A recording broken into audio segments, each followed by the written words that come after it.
Day 128 of not moving my stops. We have a couple rules for September. No more than 3 trades per day, and if I win 2 in a row, I'm done for the day. I'm also going to consider taking trades before news if the setup is perfect, and I have at least 15 minutes before news, so that way I could close out the trade before the news drops.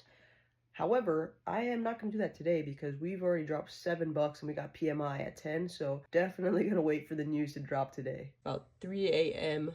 we have just been freaking tanking. I'm usually looking like 4 to 7 days out, and yeah, they're definitely not usually this much. Time for that 10 o'clock candle. We already had a little push up before. We have this gap here.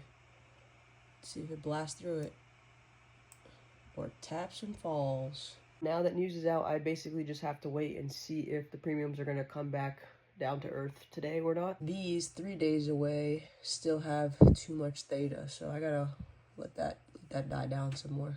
Whenever I pick my contracts, I'm always looking for the delta to be higher than the theta, hopefully by like double, but it's usually not. Usually my delta is between like 65 to 70, and then my theta I try to go like under 50. Holding but rejecting. Left this 15-minute gap down here. Let's see if we come back and then go for the long, or if it wrecks this. We have this other gap up here, so it could go like down, bing bong, boom, and then reject again at that lower high.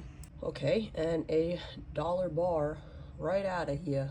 We stayed failing that 640. If we can get pop-up rejection around this 638.50 area, which would be a 2-minute and 5-minute break and retest, I might try short targeting this pre-market low again, see if it sweeps one of these guys. But if it just blows by it again, we will stay sitting on our hands.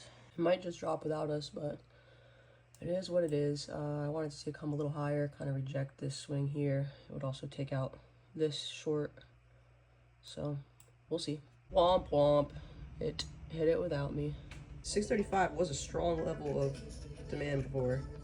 If this shit is blasted by it, I mean, I don't know. I'll still be looking for rejections around the pre-market low area. However, if we break, retest, hold again, then my target would be what my original gap up here was, around the 638. And it grounded back above. So I definitely missed this trade. I didn't enter because I hesitated or fear or anything. I just honestly wanted to see it come a little higher before entering. However, after looking at it more, there were some other confluences that I could have used instead of that to still like qualify to take the short. So just something I gotta keep an eye on in the future. Sucks that I called it and missed it, but it is what it is. No forcing trades. We are just going to keep pushing forward and moving on to the next day.